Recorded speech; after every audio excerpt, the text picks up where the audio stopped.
Bunga di Batu Cadas. Audiobook, novel silat. Cerita, Esa Mintarja. Jilid 96. Namun dalam pada itu, bagaimanapun juga, kedua orang ibu dan gadisnya itu sulit sekali memejamkan matanya oleh kegelisahan. Mereka selalu dibayangi oleh peristiwa yang mengerikan karena sergapan yang tiba-tiba akan dilakukan. Meskipun mereka bukan prajurit, tetapi mereka dapat menduga bahwa Bilman akan berangkat lewat senja. Mengepung gebang di malam hari dan demikian fajar menyingsing, mereka menyergap dengan ledakan-ledakan senapan, didahului oleh dentuman meriam-meriam kecil yang akan mereka bawa, ditarik dengan kuda-kuda yang tegar. Namun Raden Ayu Galihwarit itu pun kemudian berkata di dalam hatinya, tetapi pasukan Pangeran Mangkubumi tidak terdiri dari anak-anak. Mereka tentu mempunyai cara untuk menghindarinya. Kekuatan mereka cukup besar untuk melawan.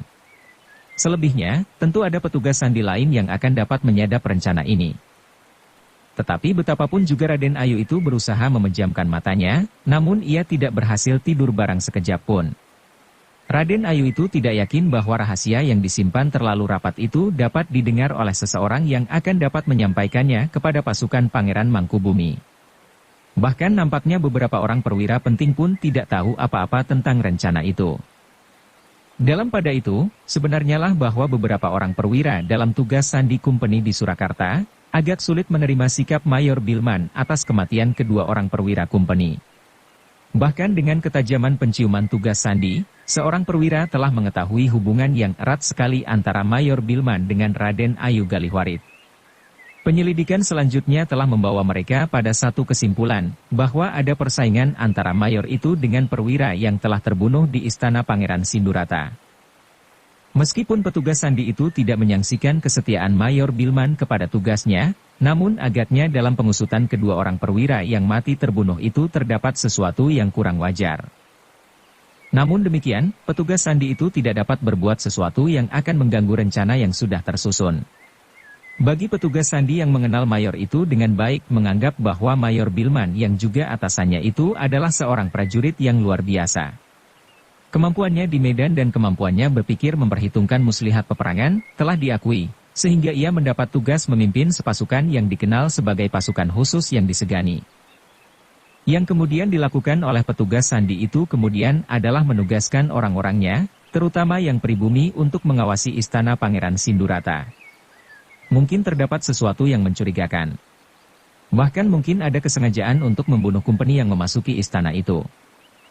Mayor Bilman juga sering datang ke istana itu, berkata salah seorang petugas, bahkan malam hari. Tetapi ia selalu keluar dengan selamat. Awasi saja. Aku hanya menduga ada sesuatu yang patut diamati. Memang mungkin sekali, kesimpulan Mayor Bilman benar. Yang terjadi pun benar seperti apa yang kita ketahui. Tetapi naluriku menuntut untuk mengawasinya, perintah perwira dalam tugas sandi itu. Karena itulah, maka istana itu memang selalu diawasi oleh para petugas sandi yang justru orang-orang Surakarta sendiri. Sementara itu, pada malam yang menegangkan itu, baik Raden Ayu Galihwarit maupun Rara Warih memang tidak dapat tidur. Betapapun mereka berusaha untuk menyisihkan kegelisahan di hati. Mereka berbaring di pembaringan dengan angan-angan yang bergejolak. Hampir tidak sabar mereka menunggu sampai hari esok. Ketika matahari mulai mewarnai langit di sebelah timur, maka Rara Warih pun segera pergi ke Pakiwan.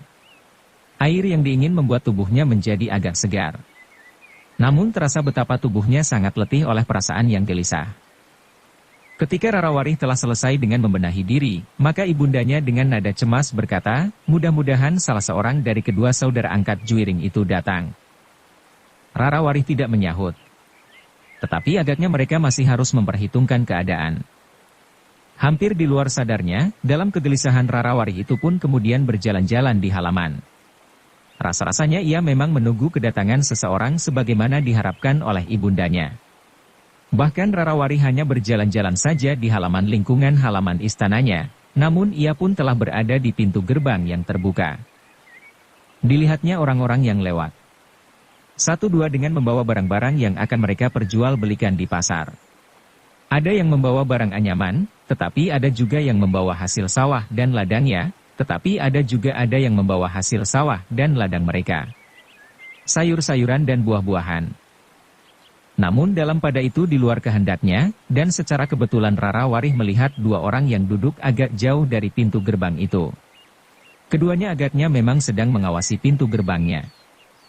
Rara Warih memang berpura-pura tidak menghiraukannya. Tetapi setiap kali ia melihat orang itu memandanginya.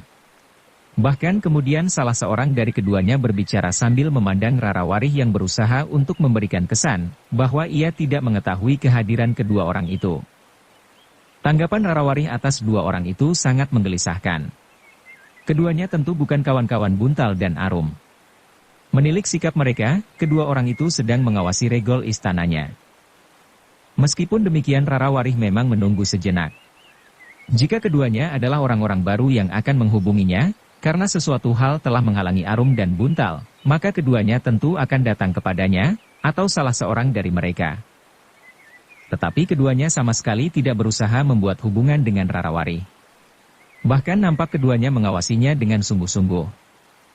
Rara Warih pun kemudian masuk ke dalam. Kepada ibundanya ia mengatakan apa yang dilihatnya. Raden Ayu Galihwarit menarik nafas dalam-dalam. Katanya kepada Rara Warih, agaknya keadaan memang menjadi semakin gawat. Aku kira ada pihak yang memang sudah mencurigai aku dalam keadaan seperti ini, apalagi karena kematian kedua orang kumpeni itu. Jadi seandainya Buntal dan Arum itu datang juga, apakah hal itu tidak akan berbahaya baginya? Bertanya Warih. Raden Ayu Galihwarit merenung sejenak. Lalu katanya, kita dalam kesulitan. Berita bahwa kumpeni akan menyerang Gebang harus segera disampaikan. Sementara pengawasan atas rumah ini menjadi semakin ketat. Apakah mungkin ada sumber lain yang akan dapat menyampaikan berita tentang rencana serangan itu Ibunda? Bertanya Rara Warih. Mudah-mudahan petugas Sandi Pangeran Mangkubumi dapat menangkap rencana itu lewat sumber lain, jawab Raden Ayu Galihwarit. Tetapi rasa-rasanya rencana ini memang tertutup rapat-rapat. Sebenarnya aku agak cemas bahwa tidak ada sumber lain yang dapat menyampaikan rencana ini, desis ibundanya. Tetapi bukankah pasukan Pamanda Pangeran Mangkubumi cukup kuat seandainya dengan tiba-tiba saja kumpeni menyerangnya? Atau di sekitar daerah Gebang itu tentu sudah diawasi dengan ketat sehingga para pengawas itu akan melihat kedatangan satu pasukan yang besar mendekati Gebang, berkata Rawari. Meskipun demikian kesempatannya menjadi kecil sekali untuk dapat menyusun perlawanan atau jika mereka hendak meninggalkan daerah itu. Pasukan berkuda akan dengan cepat mengepungnya. Sementara senjata-senjata yang akan mampu menghancurkan Gebang sudah siap pula bersama pasukan berkuda itu mereka tentu membawa meriam-meriam kecil yang dapat melontarkan peluru yang akan menghancurkan pertahanan Pangeran Mangkubumi. Sebelum pasukannya menyerang memasuki daerah pertahanan itu, jawab ibundanya. Rara Warih pun terdiam. Sebagaimana ibundanya, keduanya tidak pernah berada di medan, sehingga keduanya sebenarnya kurang dapat membayangkan apa yang dapat terjadi. Tetapi sebagai istri seorang Senapati Agung, Raden Ayu Galihwarit pernah juga mendengar bagaimana Pangeran Ranakusuma berada di peperangan. Pangeran Ranakusuma pada masanya, kadang-kadang menyatakan kebanggaannya juga kepada istrinya apa yang pernah dicapai dengan satu siasat yang matang di peperangan. Karena itu, maka rasa-rasanya Raden Ayu itu pernah juga membayangkan apa yang dapat terjadi di satu medan. Dalam kegelisahan itu, maka katanya, aku mengharapkan dua hal yang sangat bertentangan. Rara Warih memandang ibundanya sejenak. Kemudian ia pun bertanya dengan ragu-ragu, apakah yang ibunda maksudkan? Di satu pihak aku mengharap agar Buntal dan Arum tidak usah mendekati rumah ini lebih dahulu. Tetapi di lain pihak, aku mengharap kedatangannya agar berita tentang serangan ke Gebang itu dapat disampaikannya kepada pasukan Pangeran Mangkubumi, jawab Rara Warih. Rara Warih menarik nafas dalam-dalam. Memang sesuatu yang rumit untuk dipecahkan. Dalam pada itu, kedua orang itu pun kemudian telah berada di regol pula, karena Raden Ayu ingin melihat kedua orang yang disebut oleh Rara Warih. Ternyata kedua orang itu masih juga berada di tempatnya. Sementara Raden Ayu Galihwarit dan Rara Warih seakan-akan sedang menunggu seseorang yang membawa barang dagangan yang dikehendakinya. Untuk melenyapkan prasangka orang-orang yang sedang mengamatinya, kadang-kadang Raden Ayu juga menghentikan seseorang yang membawa barang dagangannya. Tetapi ia sekedar bertanya, apakah yang dibawanya? Tetapi keduanya tidak lama berada di regol. Kegelisahan yang sangat telah menyengat hati mereka. Keadaan memang benar-benar bertambah gawat. Seperti yang dikatakan oleh Raden Ayu Galihwarit. Jika mereka datang, mungkin mereka akan terjebak. Jika mereka tidak datang, maka berita penyergapan itu tidak dapat disampaikannya kepada pasukan Pangeran Mangkubumi. Setiap kali Raden Ayu mencoba menghibur diri, bahwa mungkin sekali sumber lain akan dapat menyadap rencana itu. Tetapi usahanya itu tidak dapat menenangkan hatinya. Dalam kegelisahan itu, tiba-tiba saja Rarawari berkata, "Ibunda, bagaimanakah pendapat Ibunda, jika aku sajalah yang pergi ke Gebang?" "Warih," desis ibundanya, "kau belum pernah pergi keluar istana ini. Seolah-olah kau baru mengenal lingkungan di dalam dinding halaman ini. Atau katakanlah, kau baru mengenal daerah kota raja. Jika kau akan pergi, maka kau akan mengalami kesulitan di perjalanan." Tetapi pada saat-saat Buntal dan Arum datang kemari, mereka selalu bercerita tentang jalan yang mereka lalui. Meskipun aku belum pernah melihatnya, tetapi rasa-rasanya aku telah mengenalnya. Sehingga aku merasa bahwa jika aku menelusuri jalan itu, aku akan sampai juga di Gebang, jawab Rarawari. "Perjalanan yang sangat berbahaya bagi Warih," berkata ibundanya, "selebihnya kau tidak tahu ucapan Sandi pada saat terakhir.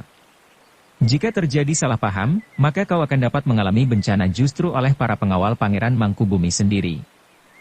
Aku akan berusaha menjelaskan dengan jujur ibunda. Aku berharap mereka akan dapat mengerti," jawab Rarawari. "Tetapi setelah kau katakan segalanya menurut pengertian kita, ternyata orang itu bukan pengawal Pangeran Mangkubumi, tetapi petugas Sandi dari Surakarta.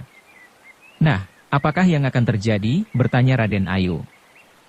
"Setiap usaha memang ada dua kemungkinan ibunda. Berhasil atau tidak. Jika aku gagal, dan aku harus berhadapan dengan pasukan Sandi Surakarta, apa boleh buat?" berkata Rarawari.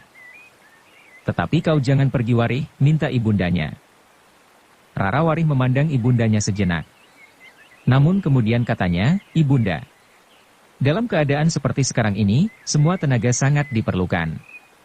Ibunda telah memberikan banyak sumbangan kepada pasukan Pangeran Mangkubumi dengan cara yang ibunda pahami. Biarlah aku juga memberikan setitik manfaat bagi perjuangan ini. Karena itu, biarkan aku pergi mencari di manakah letak padukuhan Gebang itu. Sebenarnya lah, aku telah mempunyai satu bayangan yang jelas tentang tempat itu. Tentang jalan-jalan yang harus aku lewati. Bahkan tentang tikungan dan jalan simpang, rasa-rasanya aku sudah dapat mengingatnya dengan pasti." Raden Ayu Galihwarit kemudian telah dicengkam oleh keraguan-raguan yang sangat ia sadar, bahwa perjuangan Pangeran Mangkubumi memang memerlukan pengorbanan yang besar. Ia sendiri merasa sudah mengorbankan apa yang dimilikinya. Namun jika ia harus mengorbankan Rarawari, agaknya pengorbanan itu akan menjadi terlalu besar. Perjuangan Pangeran Mangkubumi akan menjadi sangat mahal baginya. Tetapi ia tidak mempunyai pilihan lain. Jika Buntal dan Arum datang, maka keduanya lah yang akan menjadi korban. Bahkan mungkin pengakuan yang keluar dari keduanya akan melibatkan dirinya sendiri dengan tuduhan yang akan dapat membawanya ke tiang gantungan. Meskipun Raden Ayu Galihwarit tidak akan lebih menghargai dirinya sendiri daripada anak gadisnya, namun segalanya memang harus diperhitungkan sebaik-baiknya. Pasukan Pangeran Mangkubumi memang tidak boleh dihancurkan oleh Kumpeni. Keraguan-raguan itulah yang kemudian membuat segalanya menjadi lambat. Sementara itu matahari merayap terus naik ke atas punggung pegunungan di sebelah timur. Semakin lama menjadi semakin tinggi. "Ibunda," berkata Rarawari setelah makan pagi, "aku menunggu keputusan ibunda. Seandainya Buntal atau Arum datang, biasanya mereka sudah datang lebih pagi dari saat ini, agaknya mereka meninggalkan Gebang lewat tengah malam, sehingga mereka akan memasuki kota menjelang matahari terbit, sebagaimana orang-orang pedesaan membawa hasil tanahnya ke pasar." Betapapun juga Raden Ayu Galihwarit masih tetap bimbang. Tetapi ketika ia membayangkan kehancuran yang akan dialami oleh pasukan induk Pangeran Mangkubumi jika Gebang disergap dengan tiba-tiba, maka dengan sendat ia berkata, "Jika kau memang sudah siap untuk memberikan pengorbanan itu Warih, aku tidak dapat menghalangimu lagi." "Aku sudah siap ibunda, apapun yang akan terjadi," berkata Rarawari. Raden Ayu Galihwarit menarik nafas dalam-dalam. Namun kemudian katanya, "Kau tidak usah minta diri kepada ayangmu. Kau tentu tidak akan diizinkannya." "Tetapi bagaimanakah jawab ibunda jika yang mencari aku?" bertanya Rarawari. "Mungkin aku harus berbohong." Aku akan menganggapmu lari, karena kau takut mengalami peristiwa seperti yang telah terjadi. Mungkin ada company lain yang akan menjadi gila seperti yang pernah terjadi. Sebenarnya lah tingkah laku mereka terpengaruh sekali oleh sikap ibumu ini, Wari, jawab ibundanya. Tidak, bukan karena ibunda, sahut Wari. Raden Ayu Galihwarit menarik nafas dalam-dalam. Namun kemudian katanya, jika kau merasa sanggup melakukannya, lakukan. Rarawari pun kemudian segera bersiap-siap. Seperti yang dikatakannya, maka ia benar-benar mampu membayangkan jalan manakah yang harus dilaluinya. Seolah-olah ia memang sudah pernah mengenali jalan menuju ke Gebang. Seperti yang dinasihatkan oleh ibundanya, maka Rarawari dengan sengaja tidak minta diri kepada Pangeran Sindurata. Dengan diam-diam ia pun sudah siap meninggalkan halaman istananya. Tidak dengan pakaian seorang putri, tetapi dengan pakaian orang kebanyakan, sehingga perjalanannya tidak akan banyak menarik perhatian. Namun dalam pada itu, ibundanya rasa-rasanya tidak sampai hati melepaskan anak putrinya berjalan seorang diri. Karena itu, maka katanya, Rarawari, aku kira, seorang pengawal akan lebih baik mengantarkanmu. Rarawari mengerutkan keningnya. Katanya, apakah hal itu perlu aku lakukan ibunda? Bukankah dengan demikian akan ada orang lain yang mengerti, apa yang kita lakukan selama ini? Aku akan memilih seorang pengawal yang aku anggap paling setia selama ini, jawab ibundanya. Lalu, sementara itu, apabila kau sudah sampai ke tujuan, maka kau pun harus melaporkan tentang pengawal itu. Mungkin Kakang Masmu Juwiring akan mengambil satu kebijaksanaan, bahwa pengawal itu akan diperintahkannya untuk tinggal bersamanya di Gebang. Sehingga selama perjuangan ini masih berlangsung pengawal itu tidak akan kembali lagi ke istana ini. Atau setelah Kakang Masmu Juwiring yakin, bahwa pengawal itu pun telah menginsyafi dengan sesungguhnya perjuangan ini, sehingga ia pula telah benar-benar dapat dipercaya. Rarawari termangu-mangu sejenak. Tetapi dengan seorang kawan agaknya memang lebih baik daripada berjalan seorang diri.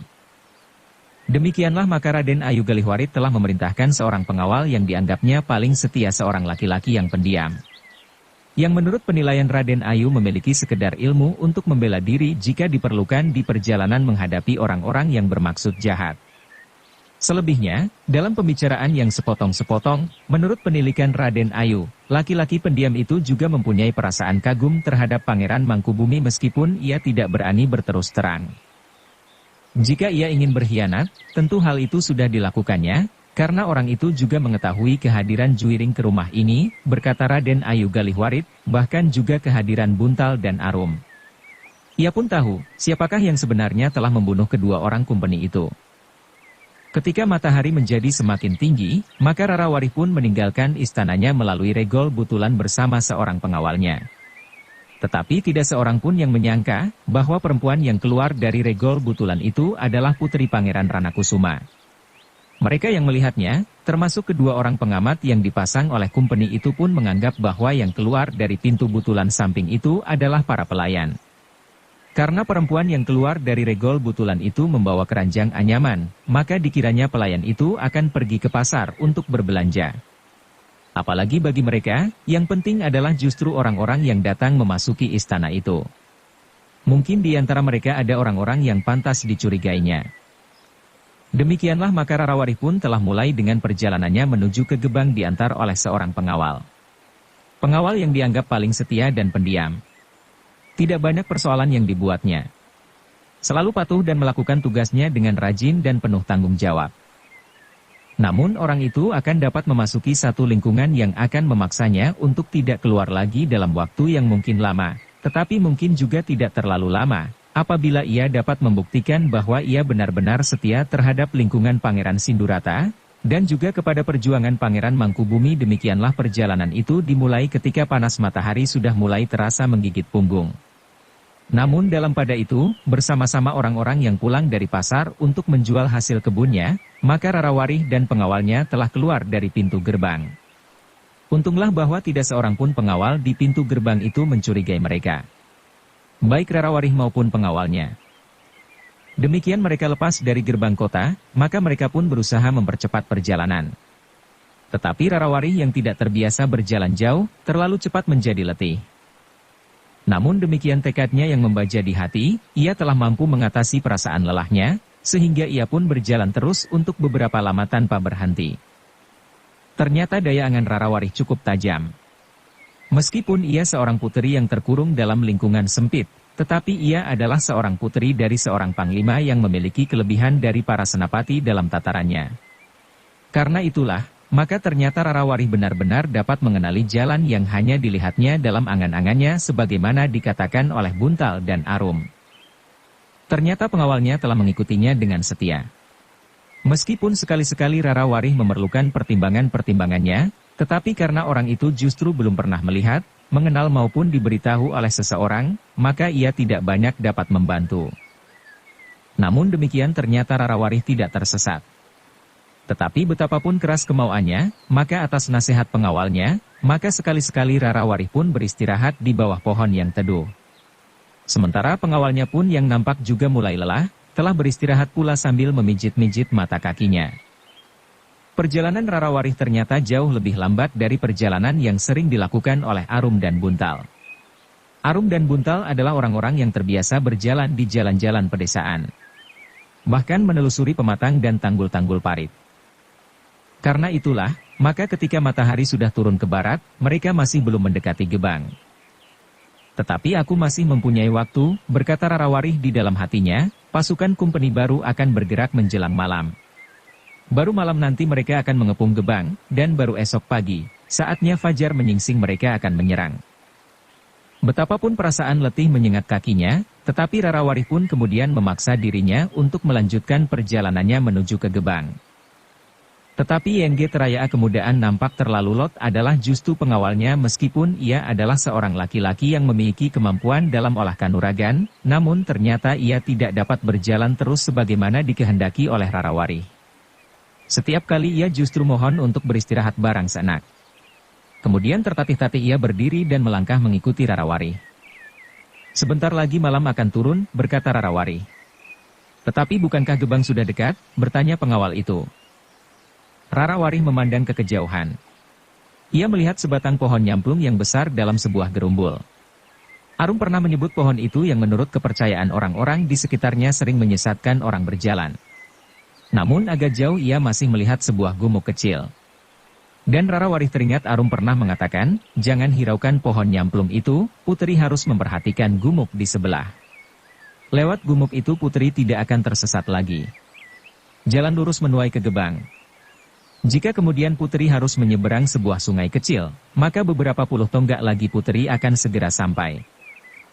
Jika demikian Gebang tidak terlalu jauh lagi, berkata Rarawari. Jika demikian, kita tidak usah tergesa-gesa Putri, jawab pengawalnya. Tetapi jika berita ini sampai kepada pasukan Parageran Mangkubumi, mereka masih memerlukan waktu, sahut Rarawari. Berita apa? Bertanya pengawalnya itu. Rarawari ragu-ragu. Namun kemudian jawabnya, Ibunda memanggil Kakang Mas Juwiring. Penting sekali, sesuai dengan niat Eyang Pangeran untuk meninggalkan Surakarta. Pengawal itu termangu-mangu sejenak. Namun kemudian ia pun bangkit dan berjalan di belakang Rarawari. Sebenarnya lah akhirnya mereka sampai ke sebuah sungai kecil setelah mereka melewati pohon nyamplung, gumuk kecil dan berjalan beberapa saat. Aku akan merendam kaki barang sejenak Putri, berkata pengawal itu ketika ia merasa betapa segarnya air sungai kecil itu di kakinya. Tetapi gelap sudah turun. Marilah kita berjalan beberapa langkah lagi. Kemudian kau akan dapat merendam kakimu untuk waktu yang tidak terbatas, sahut Rarawari. Namun jawab pengawal itu benar-benar mengejutkan. Katanya, Putri, aku akan mandi. Aku mohon Putri juga mandi dahulu di sungai kecil ini. Jangan gila, sahut Rarawari. Tiba-tiba saja pendiam itu telah tertawa. Terdengar aneh sekali. Orang itu jarang sekali tertawa. Gelap memang sudah turun Putri. Itulah yang aku tunggu, katanya.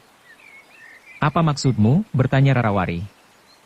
Tempat ini jauh dari padukuhan manapun juga Putri, desis orang itu pula. Jangan gila. Katakan apa maksudmu, bentak Rarawari yang bulu-bulunya mulai meremang. Aku adalah hamba yang paling setia dari istana Pangeran Sindurata, berkata pengawal itu, karena itu, apakah salahnya jika sekali-sekali aku mendapat upah tambahan? Sebenarnya lah kecantikan Raden Ayu Galihwarit membuat aku hampir gila. Tetapi kecantikan putri benar-benar membuat aku sudah gila. Rarawari bergeser beberapa langkah surut.